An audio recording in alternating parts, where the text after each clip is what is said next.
Começa mais um Corneta Grêmio com Jason Vasquez e eu, Roberto Matos. E hoje, dia 2 de outubro de 2020, não tem jogo do Grêmio, mas amanhã, dia 3/10, tem Grenal e a gente se comprometeu a fazer algo diferente. A gente não quer só fazer o diagnóstico do jogo como a gente tem feito. Hoje não. Hoje a gente quer fazer o prognóstico. Sim, a gente quer falar antes o que a gente acha que vai ser desse jogo, todos os encaminhamentos e todas as movimentações também do pré-jogo que a gente ouviu durante a semana. Tudo bom, Jason? Tudo bem, Roberto, tudo certinho. Ansioso aí pelo Grenal. E uma frase, como tu acha que vai ser esse Grenal?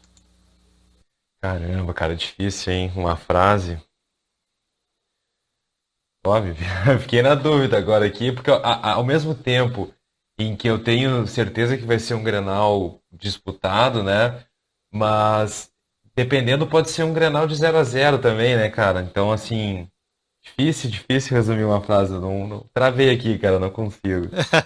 Não, eu te coloquei numa saia justa mesmo, mas é assim, tá difícil mesmo. Eu acho que tu falou em mais de uma frase, mas conseguiu resumir bem. É um Grenal de muita indecisão. Deixa eu falar os times Boa, e aí a boa. gente pode começar já a projetar, né, o que pode ser esse Grenal, o que que a gente acha, apesar de tanta imprevisibilidade, né, Jason?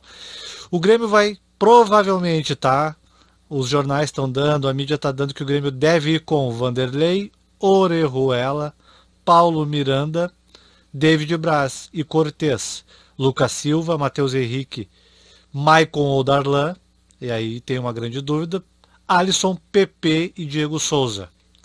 Jason, o que tu acha desse time? Dá para encarar? É, dá pra encarar, né? O que tem, vambora, vamos pra dentro. O Maicon, se o Maicon realmente jogar, é um grande acréscimo, né, de qualidade no meio-campo, que é a posição mais carente do time, né? Não é por falta de qualidade dos jogadores, é também questão de momento, né? O Matheus Henrique já jogou grande futebol e não consegue repetir, uma sequência, né, de boas atuações. O Darlan também tem oscilado. Até depois, sobre o meio-campo, tem uma notícia aí do Vitor Bobsin, que é um jogador que nós já citamos aqui anteriormente, que é das categorias de base do clube. Tem uma situação importante. Mas com esse time dá pra chegar junto, sim, cara. Confio. É verdade, é um time que tem jogado junto algumas vezes a maioria dessas peças, né, Jason?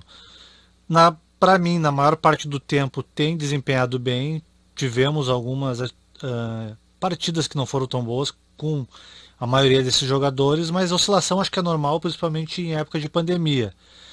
O Renato está nesse momento sem pressão nenhuma, acredito eu, mas a pressão pro outro lado é grande, né? A pressão do Cudê é gigantesca. Como é que tu imagina esse cenário aí? É favorável pro Grêmio? Ou a gente já imagina assim, não, eles vão vir com tudo, então vai ser mais difícil ainda porque a pressão para eles é grande? Pois então, Roberto, pro Inter é pesado porque são praticamente 2 anos sem ganhar Grenal, né? São 10 Grenais aí. Então tem esse peso, né? O Cudê também ainda não ganhou o Grenal, mas também o Inter sabe que se vir para cima, deixar espaços, tem chances aí de perder, né? Enfim, é um jogo que tem que ter um cuidado redobrado. E o Grêmio, em tese, entraria sem compromisso, por já, né, já estar invicto aí a 10 Grenais, tem a situação da tabela, né? Precisa pontuar, não tem jeito, tem que pontuar. Mesmo que não seja o objetivo brasileiro, mas não dá para manter uma distância muito ampla aí lá do pelotão da frente, né? Não, essa pontuação que tu fez aí sobre a situação é muito importante, porque é tanto Grenal que a gente teve neste ano e agora nesse mês, né?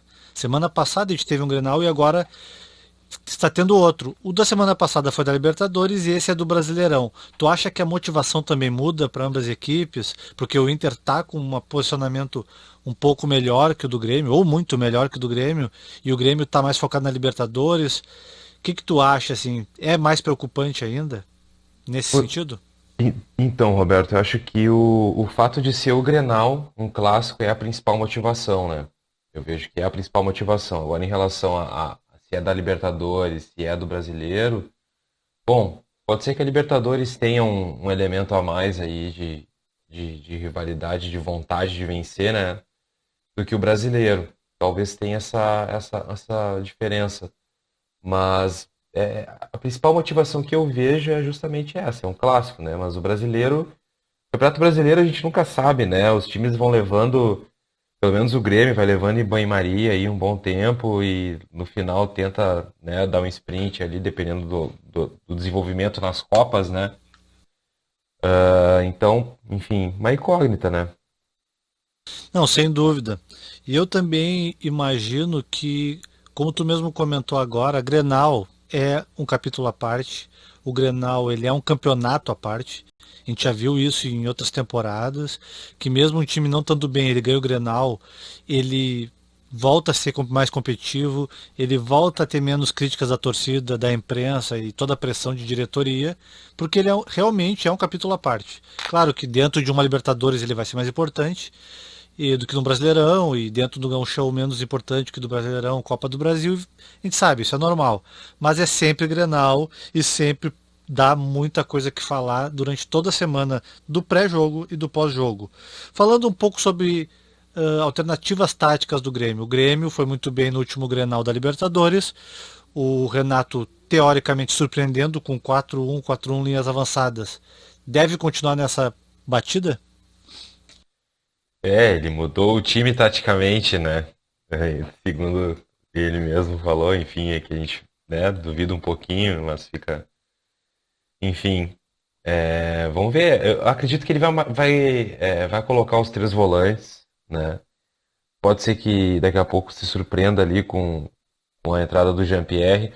Eu acho que em relação, daí já fugindo um pouquinho, né, do campo e bola ali, eu vejo essa relação com o Jean-Pierre, de repente tem muita especulação da imprensa, né, cara? É difícil, muita fofoca e de repente o Grêmio está preparando melhor o Jean-Pierre, né, para ele justamente não ter uma ocorrência de lesões, né, não colocar o cara, ele mal recuperou e já colocar ele num jogo de alta intensidade para estourar de novo. Então, às vezes, vale a pena deixar o cara investir ali, deixar um mês fazendo o que a gente sabe, né, Roberto? Que para se prevenir lesão exige uma programação de treinos específicos, né? Sim. E não é em uma semana que tu vai conseguir resultado. Então, leva um tempo. Então, eu vejo que é um planejamento realmente de investimento no Jean-Pierre. Agora, não vou dizer que é a última cartada, mas é uma grande esperança que se tem. Agora, se porventura não der certo, o Jean-Pierre se machucar novamente, né? Aí é outra conversa, né? Já não sei se ele vai ter esse respaldo que ele está tendo agora. Mas vejo que agora é um planejamento para o Jean-Pierre mesmo, prevenção de lesão, né? E vejo bem por esse lado. Então o Jason, técnico hoje do Grêmio, se fosse entrar no Grenal, entraria 4-1, 4-1 com as linhas avançadas, tentando sufocar a criação do Inter como ele já fez, é isso? Eu tentaria o 4-1-4-1 avançado, mas tentando variar alguns momentos do jogo baixando as linhas. Não maior parte do tempo baixando as linhas, mas ali por 15 minutos de jogo dá para de repente jogar com as linhas baixas e até porque fisicamente não sei se o time vai responder jogando em cima. Lógico, se conseguisse jogar em cima o tempo inteiro, os dois tempos, ótimo.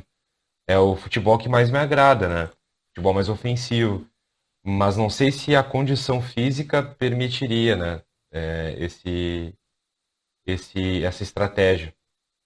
E no mundo ideal, o Renato sempre planeja, programa o time mais ou menos assim. Ele pressiona no início, avança as linhas, quando consegue o gol, aí baixa as linhas porque ele dá o campo, e aí ele já prefere jogar com os escapes nas pontas, né? Um escape rápido aí, recuperando a bola mais atrás e dando mais campo para os pontas atacarem. Que nós sabemos que nossos pontas hoje não são tão dribladores, o PP é um pouco mais, mas não tanto, e que eles precisam de espaço, eles precisam de mais campo para render. Mas claro, não dá para começar desde o início propondo o jogo, porque o Grêmio é time grande e a torcida não aceita isso, né? A torcida quer que o Grêmio agrida, sim, tendo jogador ou não. Vamos fazer jogador a jogador então, Jason? Vamos, vamos sim. Vanderlei, acho que não tem dúvida, né? É o que a gente tem de melhor hoje.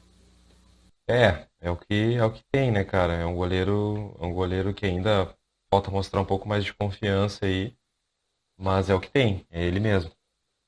Na lateral, Orejuela ou Vitor Ferraz? Direita. O Orejuela, né? O Orejuela tem mostrado que quando ele decide jogar mesmo, quando ele tá atento no jogo, ligado, ele realmente desenvolve um bom futebol, importante. Acho que é Grêmio mais ofensivo com o Orejuela. Na zaga, lembrando que a gente não tem Joromel nem Kahneman porque estão com Covid, né? Foram diagnosticados com Covid. Então, do que a gente tem, Paulo Miranda ou Rodrigues? Paulo Miranda.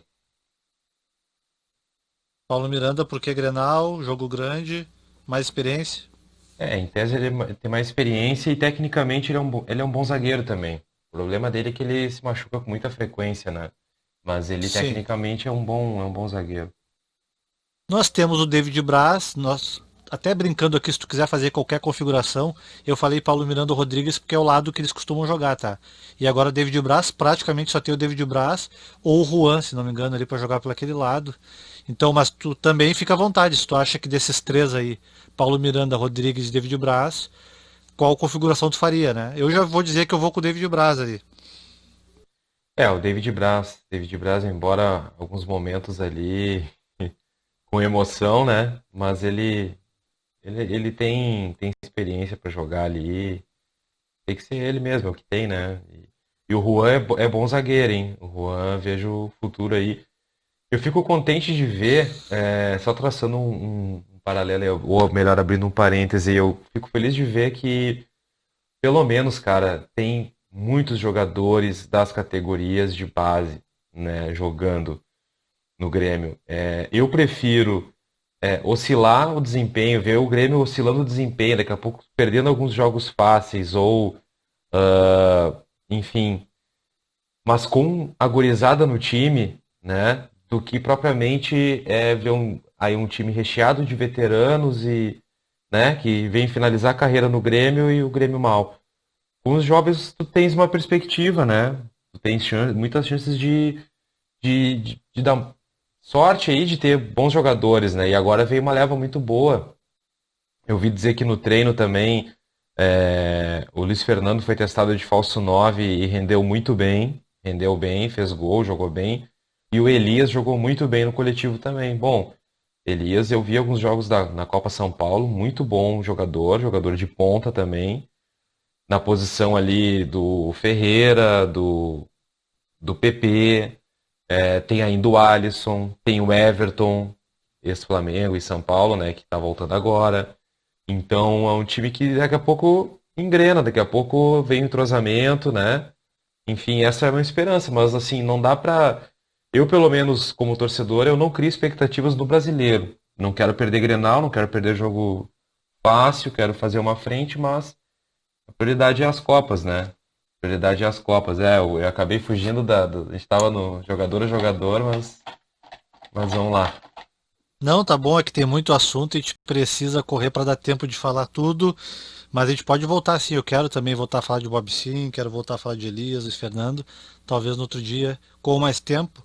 Mas Jason, então, aproveitando, né, que a gente já estava no David Braz, dos três laterais esquerdos, tá? Cortez, Diego Barbosa, e eu não sei como é que tá a situação do garoto que está subindo, né? Tu pode até me dizer se tu sabe alguma coisa. Dos que estão disponíveis, qual que tu acha aí? Cortez, Diego Barbosa, quem vai para a lateral esquerda? Bom, eu colocaria o Diogo Barbosa, mas eu vejo que o Renato, talvez no Grenal, coloque o Cortez, pela capacidade de marcação ali. Cortez, mas tu. Vamos fazer o nosso time, Cortez? O nosso time é Diogo Barbosa. Diogo Barbosa. Eu tô tão em dúvida entre esses dois que eu vou. Eu fico no empate, então tu desempatou, tá? Diogo Barbosa. Barbosa. E aí, o Grêmio para o meio-campo para as três posições tem quatro jogadores. A princípio, né? Teria mais, mas quem sabe que para o Grenal ele tem usado mais esses três desses quatro: o Lucas Silva, o Matheus, o Michael e o Darlan. Todos em condições, quem que tu coloca? Maicon, eu coloco o Lucas, Maicon, Lucas Silva e Matheus. Maico, E Lucas Silva e o Matheus. Matheus Henrique. E dizendo pro Matheus Henrique driblar pra frente, né? Pra frente. Sendo quase um meia, porque ele tem capacidade pra isso, né? Mas isso em função dessa oscilação do Darlan? Sim, sim.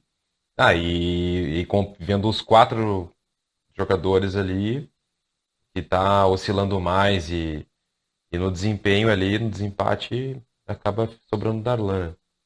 E na frente acho que não tem discussão, né? É PP, Diego Souza e Alisson. E aí fecha o time do Grêmio, né? Jason, se tem alguma ressalva desses jogadores, colocaria outros. Não, não, mas eu testaria num segundo tempo aí o Luiz Fernando de centroavante ali. Acho que poderia ser interessante. Já que treinou e deu certo, né? Eu acho que tem mais É, aí que fazer isso mesmo. Então fechamos o time do Grêmio assim. Vanderlei, Orejuela, Paulo Miranda, David Braz, Diogo Barbosa. A gente sabe que provavelmente é o Cortez, mas o nosso voto é no Diogo Barbosa. Lucas Silva, Maicon, Matheus, PP, Diego Souza e Alisson. É um belo time pro Grenal, acho que tem. É o time que tem ganho todos os Grenais aí, né? O retrospecto tem sido amplamente favorável pro Grêmio. Não acredito que vai ser diferente, né? Mas Grenal, tudo pode acontecer. Então, Jason, já que até agora a gente não fugiu da raia e tá se expondo, o que tu acha que vai ser o placar desse Grenal? acho que vai ser. Eu sempre fico no 2-1, né? Sempre fico no 2-1. Eu vou de 2-0 Grêmio. 2-0 Grêmio. Quer forçar um pouco mais e dizer quem vai fazer os gols? Diego Souza e o outro gol PP. É, o PP vai jogar, então vai fazer certo. Pelo menos um ele faz. Eu vou então colocar 3-0, tá? Diego Souza, PP e Lucas Silva vai desencantar nesse jogo aí, vai fazer um gol de fora da área, De aqueles fora da chutes área. que ele costuma dar, que não até agora não entrou muito, né? Mas É. nesse jogo eu tenho certeza disso, vai entrar e a gente vai conseguir mais um Grenal aí muito bom. Então tá, passamos pela parte tática do jogo, né? O 4-1, 4-1 avançado, que a gente acha que o Renato vai fazer, a gente concorda com isso, né? Principalmente até conseguir o resultado, até conseguir um gol.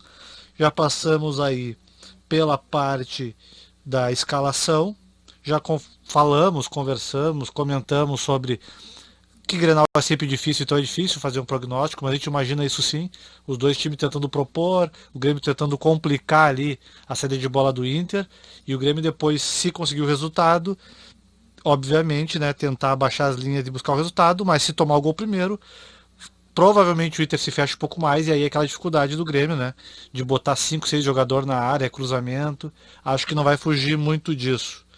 Mais alguma coisa que tu acha do jogo que tu queira comentar? Não, acho que é isso mesmo, cara. Vamos para dentro. Acho que o Grêmio tem tudo para vencer aí. Né? Vamos ver que Grêmio vai entrar em campo, né? Se é um Grêmio mais intenso, se é um Grêmio mais esperando, né? Coisa acontecer. Ah, essa é outra questão muito importante, né? Preparação física, como vai estar, né? A gente sempre quer um Grêmio mais intenso, mas quase nunca tivemos agora, principalmente na volta da pandemia, né, Jason? Então, voltando, vamos falar então das notícias da semana e fatos. Tu falou que tinha uma notícia do Bob Sim, uma situação importante. Quer falar pra gente? É, ó, o Vitor Bobsin que a gente fala, né? E na base ele se destacou, né? E como volante que defende bem, chega no ataque. Parece que ele tá com mais uma lesão muscular, né? Ele tava no grupo de transição, ainda treinando bem já. E aí a crítica em relação a ele era a falta de intensidade, né? Era a principal crítica do Vitor Bobsin. E ele, nos últimos tempos, ele retomou. Ele estava correndo, tanto que eles monitoram, né? Monitoram os quilômetros que o cara corre durante os treinos e jogos, né? E aumentou, né? Aumentou consideravelmente. Ele estava evoluindo fisicamente, jogando de uma forma mais intensa, porém se machucou de novo. Mais uma lesão, né? E tem lesões recorrentes. Então, esse é um ponto aí que o clube tá tentando explorar. E dando a fonte, isso aí eu vi no canal do César Cidade Dias, que é jornalista, né? Bandeirantes, tem canal no YouTube. E aí ele falou que ele também bate muito nessa tecla aí, que ele, assim como nós, vê o meio-campo um problema, e na volância ali se fala muito do Vitor Bobson, né? Só que parece que também lesões recorrentes, né? Aproveitando que tu puxou essa questão do Vitor Bobs, que é um volante, vamos falar um pouco também dos jogadores que podem entrar ou que devem entrar durante a partida, dos que têm entrado, né? E já verificando se tu acha que o Bobson tem lugar aí. Porque quem tem entrado geralmente aí nessas partidas é o Tassiano. Vai me lembrando aí, quem mais?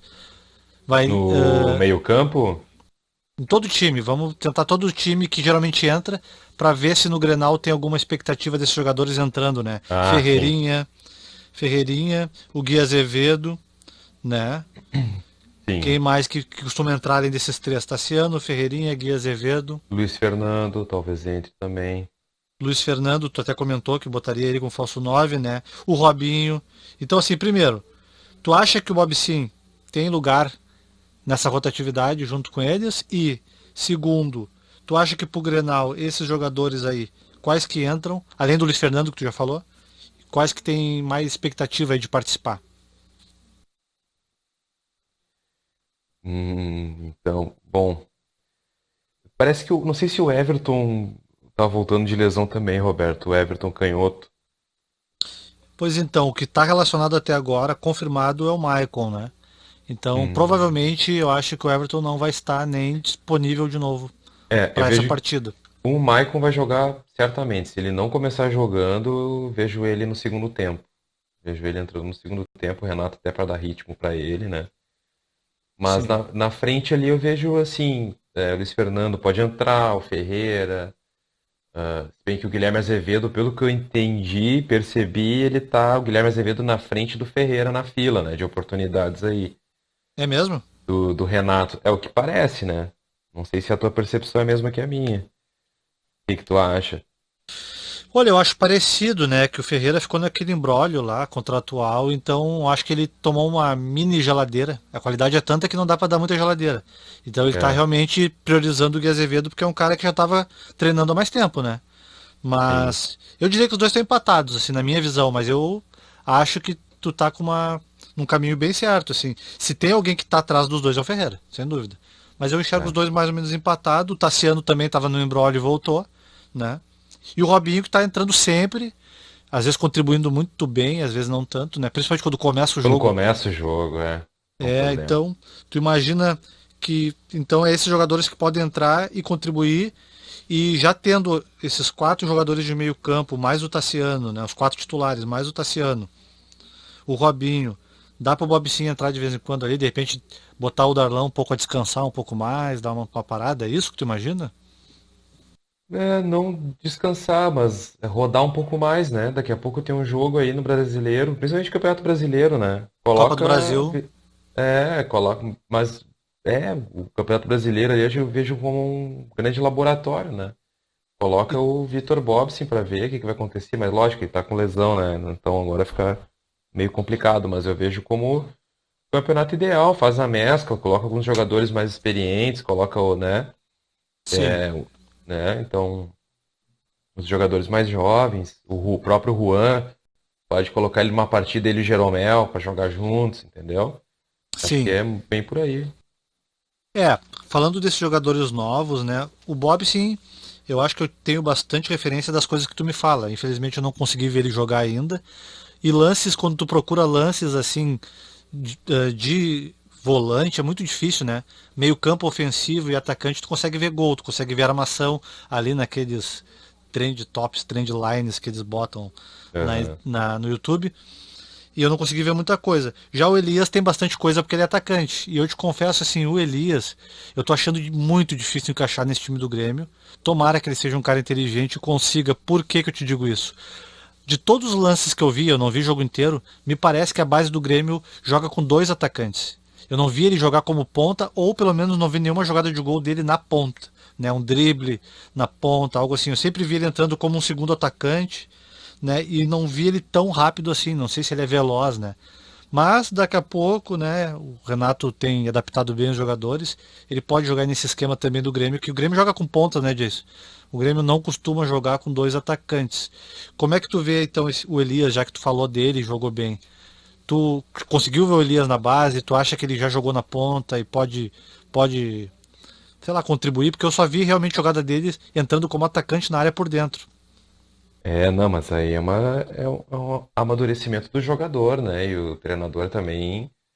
Eu vejo que o jogador moderno ali, ele tem que jogar bem, tanto de 9, daqui a pouco caindo nas pontas, fechando no meio.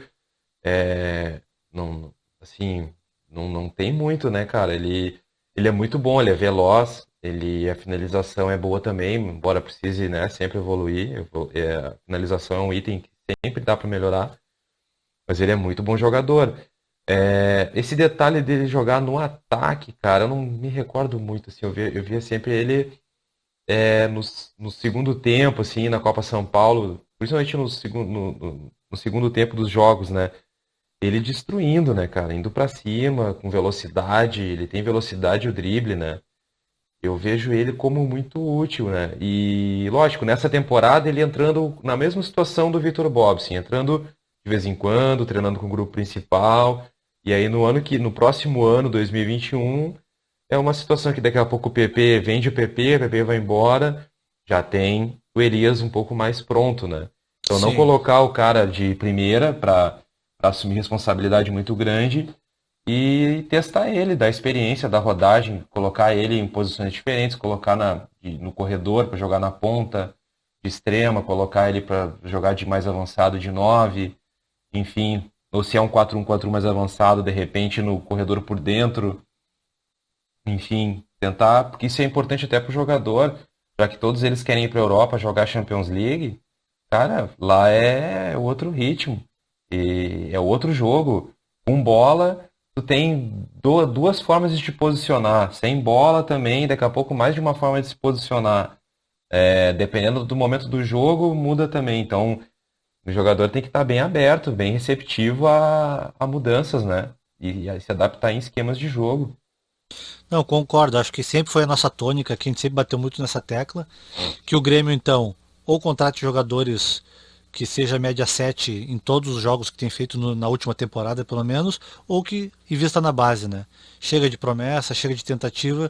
O Renato não precisa mais recuperar ninguém, já recuperou muita gente, já tem crédito. Agora é apostar na base, então, ou fazer contratações como a do Cavani, que tem sido falado sempre, né? Acho que deu uma esfriada agora, vamos esperar até o dia 5, não sei se tem alguma novidade, e trazer alguém para o meio-campo, que a gente tem falado sempre, né? Acho que ali sim, ali apostar só. Já tem uma aposta, né? Que é o nosso meio-campo ali, que infelizmente não vai estar disponível, né? Que é o Jean-Pierre. Tem que trazer alguém de peso ali, alguém muito melhor que Thiago Neves, muito melhor do que foi as últimas temporadas do Luan. Alguém ali que para dizer assim, ó, vamos ser competitivos na Libertadores com jogadores de verdade, né, disso. Mais alguma coisa disso queira pontuar? Então, cara, já finalizando, corneta da semana Meme? é um meme, né? É um assunto bem sério, assim, né, cara? Então é uma corneta mesmo Ah, uma e corneta? uma decepção, assim, porque foi um atleta que saiu da base do Grêmio, né? O Fernando. Então, não sei se tu tens acompanhado nas redes sociais aí o Justiça pro Robson, né, cara? Sim, sim, Que é sim. uma situação assim que realmente, cara, é um ser humano que foi pra lá, cara humilde, foi trabalhar, acabou levando os remédios pro sogro do Fernando e na Rússia, outro país, o cara foi preso pelo remédio conter uma substância que lá não é permitido. E aí, bom, o mínimo que o Fernando deveria fazer é dar um suporte pro Robson, né, cara? E pelo contrário, parece que ele só paga o advogado, um advogado na Rússia, e tem um advogado aqui no Brasil, né? E, enfim, e acha que isso é o suficiente. Cara, é uma situação assim que, poxa, te coloca no lugar do cara, né? Imagina, tu tá indo trabalhar, né? Tentando pensar, bah, vou mudar Claro. de vida, vou. Tu chega lá, entra numa fria e o cara nem atenção, né? Pelo que se percebe, né, cara? Então, assim, realmente fica a corneta aqui pro Fernando de, cara, empatia, se colocar no lugar do cara, entendeu? E hashtags aí, hashtags eu sei que não muda o mundo, mas tenta, né, pelo menos ter uma repercussão. Até então, poucos jornalistas falavam nesse assunto. O Mauro César Pereira é um que falava, eu acompanho bastante os programas em que ele participa. E ele era um dos únicos jornalistas que levantava essa bola aí, cara. E realmente, olha, é uma situação bem complicada. Bom, o governo, pedido para o governo brasileiro tentar uma, né, é complicado, né, cara? É complicado. O cenário tá posto aí, só não vê quem não quer, né? Mas enfim, fica o justiça pro Robson aí, cara, porque, olha, e a corneta vai pro Fernando aí, cara. Que papelão. Não, concordo contigo, eu acho que isso é uma bela lembrança. A gente tem acompanhado, obviamente que sempre, né, todo ser humano tem direito até a última instância. Isso no Brasil não tem acontecido muito, né, principalmente pro lado da política, né? Mas todo ser humano deveria ter até a última instância pela Constituição o direito à defesa, né? E o Fernando também tem esse direito, mas indícios, reportagens, tudo que se comenta é que pelo menos algum nível de responsabilidade ele tem. E penso eu, mesmo que eu no lugar dele, agora eu vou me colocar no lugar dele, não tendo responsabilidade quase nenhuma, se eu levei o cara para outro país, mesmo por mais errado que ele esteja, eu vou dar algum suporte e no mínimo eu vou vir a público para falar, né, o que está acontecendo e tentar esclarecer pelo menos a justiça de lá, a justiça daqui. E o que a gente tem parece, a princípio, é um silêncio absoluto do Fernando, o que desde já, isso para mim, como torcedor, ele se queima.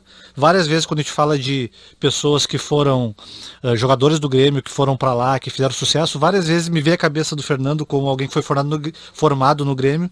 E eu não tenho nem coragem de citar o nome dele, porque eu acho que vai ser, em breve, uma grande possibilidade de um capítulo a ser apagado no clube, infelizmente. Porque para mim, a parte humana está muito antes da parte esportiva, muito antes dos resultados esportivos, né, Jason? Mas vamos deixar a justiça trabalhar, e a justiça tarda, mas não falha, né, Jason?